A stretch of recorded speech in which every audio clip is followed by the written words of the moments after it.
기도하시겠습니다. 오늘도 죄와 사망 권세를 이기시고 죽음을 이기시고 부활하신 주님을 찬양하면서 하루를 시작하게 하신 것을 감사드립니다. 이른 새벽 잠을 깨듯이 우리도 죽음에서 깨어나 부활의 새 아침을 맞이하게 될 줄 믿습니다. 이 땅에 소망을 두는 자가 아니라 영원한 부활의 나라에 소망을 두는 자로 그렇게 살아가게 하여 주시옵소서. 오늘도 기도하는 가운데 하나님의 음성을 들려 주옵시고 찬송하다가 걱정이 떠나가게 하시고 말씀을 묵상하다가 내가 변화되는 역사가 일어나게 하여 주시옵소서. 우리 기도에 응답하시는 예수 그리스도의 이름으로 기도 올리옵나이다. 아멘. 오늘 말씀은 사무엘하 1장 11절부터 16절까지의 말씀입니다. 이에 다윗이 자기 옷을 잡아 찢음에 함께 있는 모든 사람도 그리하고 사울과 그의 아들 요나단과 여호와의 백성과 이스라엘 족속이 칼의 죽음으로 말미암아 저녁 때까지 슬퍼하여 울며 금식하니라. 다윗이 그 소식을 전한 청년에게 묻되 너는 어디 사람이냐 대답하되 나는 아말렉 사람 곧 외국인의 아들이니이다 하니 다윗이 그에게 이르되 내가 어찌하여 손을 들어 여호와의 기름 부음 받은 자 죽이기를 두려워하지 아니하였느냐 하고 다윗이 청년 중 한 사람을 불러 이르되 가까이 가서 그를 죽이라 하매 그가 침에 곧 죽으니라. 다윗이 그에게 이르기를 내 피가 내 머리로 돌아갈지어다. 내 입이 내게 대하여 증언하기를 내가 여호와의 기름 부음 받은 자를 죽였노라 함이니라 하였더라. 아멘. 오늘은 사무엘하 1장 11절부터 16절까지의 말씀으로 기름 부음 받은 자라는 제목의 말씀을 함께 나누고 기도하는 시간을 갖겠습니다. 사랑하는 성도 여러분, 오늘은 부활주일이 지나고 3일째 되는 날입니다. 부활의 감동이 사그라지지 않고 부활의 감격과 소망으로 가득한 오늘 하루가 되시기를 주님의 이름으로 부탁드립니다. 죽음을 이기신 주님을 기억하시면서 준비하시고 살아가는 부활의 소망을 놓치지 않는 그리스도인의 삶이 되시기를 간절히 부탁드립니다. 여러분, 기가 막힌 보험금 사기 가족 이야기에 대해서 혹시 들어보신 적이 있습니까? 가족 모두가 보험금을 노리고 사기 행각을 벌여가지고 한 가족 9명 전체가 일제히 체포되는 사건이 한국에서 있었습니다. 일부러 교통사고를 내서 보험금을 타내고 한겨울에 아이에게 냉수 목욕을 시켜가지고 또 보상금을 타내고 퇴원 후에 머리를 자기가 들이받고 의자 밑에 다리를 비틀거나 가족 간 상해를 입히기도 해서 보험금을 타내고 초보 운전자 앞에서 급정거를 해서 보험금을 타내는 등 30년간 보험 설계사로 근무한 임모 씨가 보험사의 약점을 이용해가지고 가족 총동원해가지고 5년 동안 약 6억 원의 이득을 챙겼다 하는 그런 이야기입니다. 참 황당하지 않습니까? 결국 일가족 9명은 사이좋게 다 쇠고랑을 함께 차게 되었다 하는 이야기예요. 요즘도 계속해서 잊을만 하면은 이 보험금 사기 사건에 대한 기사가 또 나오고 또 등장하고 하는 걸 보면은 인간은 참 물질 앞에서 돈 앞에서 약한 존재구나 하는 것을 느끼게 됩니다. 사고가 나서 갑자기 큰 돈을 필요로 할 때를 대비해서 들어놓는 것이 이 보험인데 그걸 이용해가지고 헛된 보상을 바라는 잔머리를 굴려 돈을 탐내는 욕심 많은 인간의 그 추한 모습을 우리는 함께 엿보게 됩니다. 오늘 본문에 등장하는 아말렉 소년이 바로 그런 소년이었습니다. 사울왕과 다윗 시대의 보험금 사기 절도범이라고 표현을 하고 싶어요. 읽지 않았지만 1절에 보면은요, 다윗이 아말렉을 치고 시글락으로 돌아와 머물고 있을 때에 2절 한 소년이 사울의 진영에서 나와서 다윗에게 엎드려 절을 합니다. 3절 다윗이 누구냐 하고 물어보니까 이 소년이 이렇게 대답을 해요. 4절 저는 이스라엘 진영에서 도망하여 온 소년인데 이스라엘이 패배하였고 4절 끝에 가장 중요한 정보를 전달합니다. 죽은 자도 많았고 사울과 그의 아들 요나단도 있나이다. 5절에 다윗은 이 소년의 말에 큰 관심을 가지고 더 자세하게 물어봅니다. 사울과 그의 아들 요나단이 죽은 줄을 네가 어떻게 아느냐? 그랬더니 6절 그에게 알리는 청년이 이르되 내가 우연히 길보아 산에 올라가 보니, 여러분 벌써 조금 이상하지 않아요? 이 중요한 순간에 우연히라는 표현하는 게 좀 의심이 갑니다. 사울이 자기 창에 기대고 병거와 기병은 그를 깊이 따르는데, 7절 사울이 뒤로 돌아보아 나를 보고 부르시기로 내가 누군지 물으셔서 아말렉 사람이라 했고, 9절 사울이 내 목숨이 아직 붙어 있어서 고통스러우니 나를 죽이라 하시기로, 10절 사울왕이 어차피 살기 어렵다 판단을 했고 사울을 죽이고 그의 머리에 있는 왕관과 팔에 있는 고리를 벗겨서 내 주께로 다윗에게로 가져왔나이다 하니라. 여러분, 이 아말렉 소년의 말을 들으면서 무슨 생각이 나십니까? 이 말이 사실처럼 느껴지십니까? 딱 봐도 너무 사실이 아닌 미심쩍은 부분이 여러 군데서 발견되지 않습니까? 전부 다 거짓말이었어요. 싹 거짓말이었어요. 하나같이 다 지어낸 이야기들 뿐이었습니다. 어쩜 이렇게 감쪽같이 거짓말을 밥 먹듯이 할 수 있었을까 하는 생각이 듭니다. 여기서 우리는 첫 번째 교훈을 얻을 수 있는데, 거짓말은 또 다른 거짓말을 하게 하고 아주 소설을 쓰게 만든다 하는 사실입니다. 욕심이 잉태한 즉 죄를 낳고 죄가 장성한 즉 사망을 낳는다 하는 말씀처럼 거짓말이 똑같다는 거예요. 거짓말은 계속해서 발전하고 더 커지게 되어 있습니다. 사실이 아닌 걸 꾸미는 걸 보면 뭔가 말이 많고 이상한 부분이 많다는 거예요. 여러분, 사무엘상 31장에 보면은 분명히 사울왕이 어떻게 길보아 산에서 죽었는지 아주 상세하게 자세하게 기록되어 있습니다. 실제로 사울왕은 화살에 맞아서 중상을 입고 바로 옆에 무기 든 자에게 칼을 빼어 자기를 찌르라고 명령을 합니다. 할례 받지 않은 자들에게 찔려 죽는 것보다 스스로 자결하는 길을 택하게 됩니다. 이게 사실이에요. 근데 오늘 보험금 사기절도범 같은 이 아말렉 소년의 말을 다시 보세요. 2절에 보시면 옷은 찢어졌고 머리에는 흙이 있더라.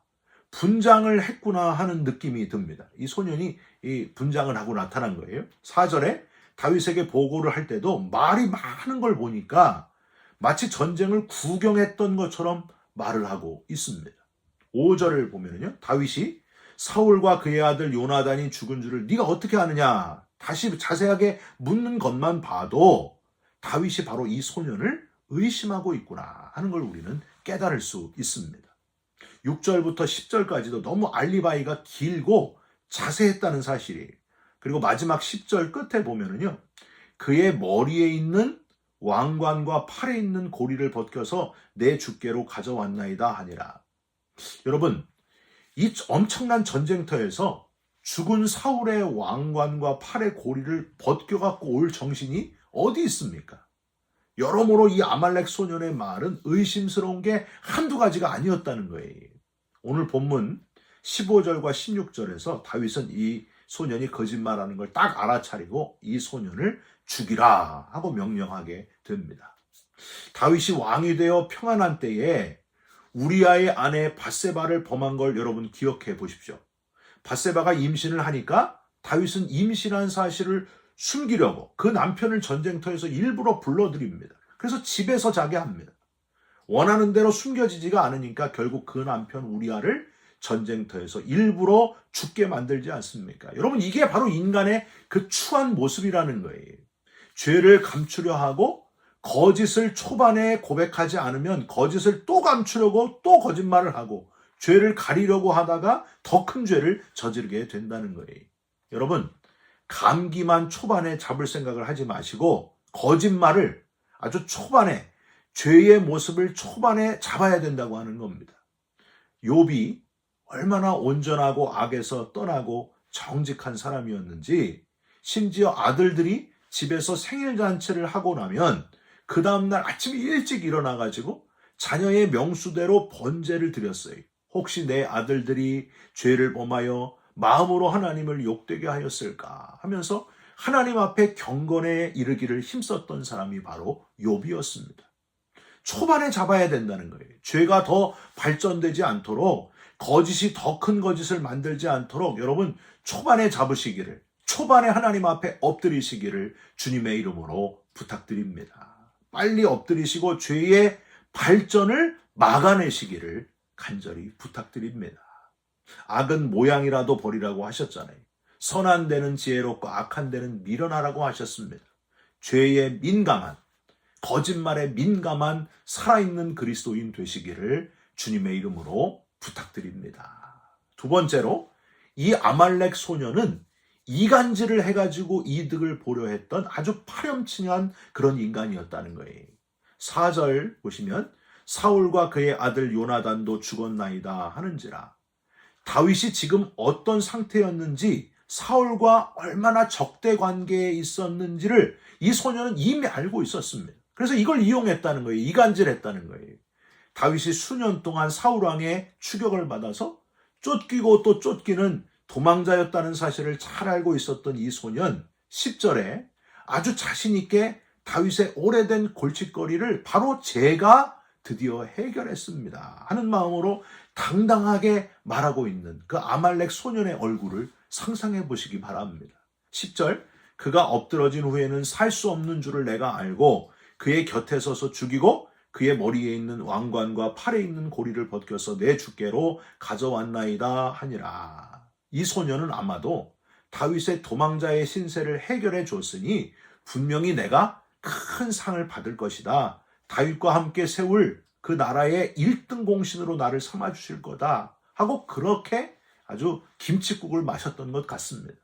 여러분, 구경 중에 제일 재밌는 구경이 무슨 구경이라고요?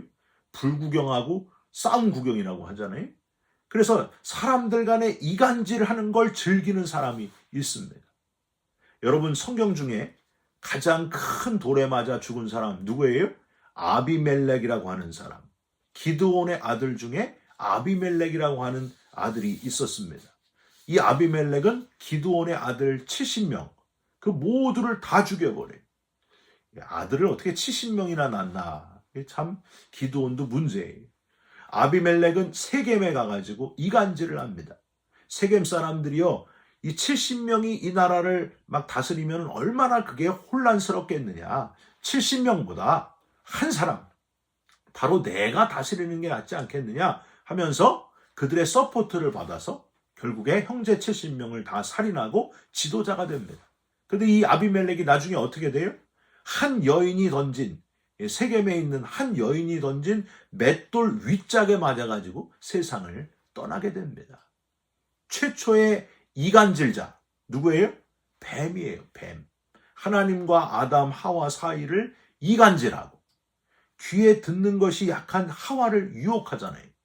하나님이 참으로 너희에게 동산 모든 나무의 열매를 먹지 말라 하시더냐 하면서 막 이간질해가지고 죄를 저지르게 만들었다는 거예요.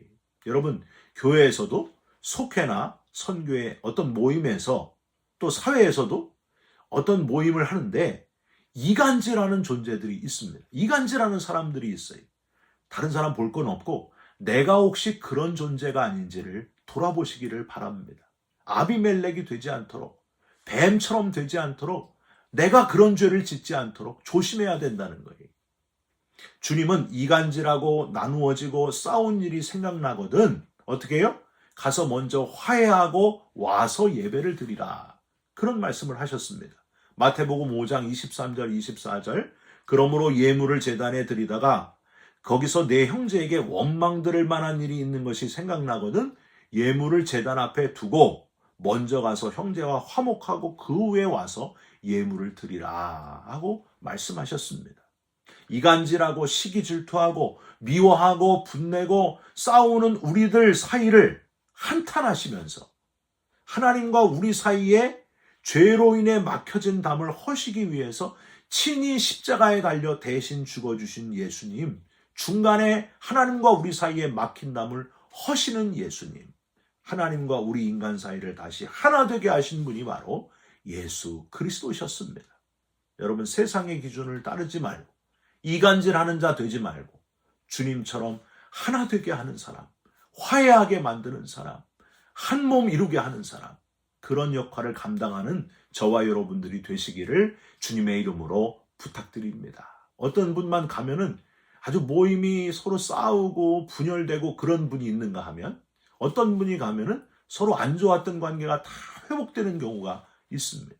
저와 여러분이 가는 곳마다 회복의 역사가 일어나고 평화의 역사가 일어나고 하나 되는 역사가 일어나시기를 주님의 이름으로 부탁드립니다. 마지막으로 이 아말렉 소년의 가장 큰 문제는 하나님을 모욕했다는 거예요.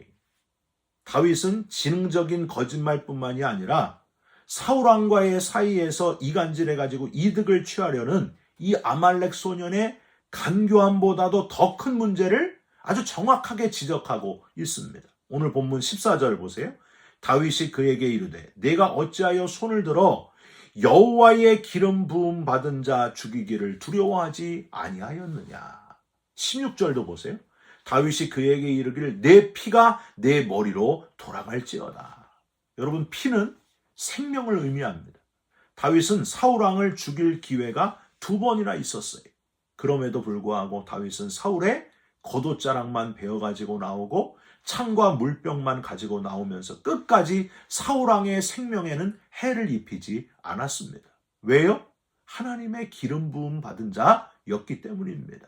이걸 몰랐던 아말렉 소년은 단순히 다윗을 죽이려고 추격하는 사울을 자기가 죽였으니까 칭찬받으리라 하고 착각했다는 거예요.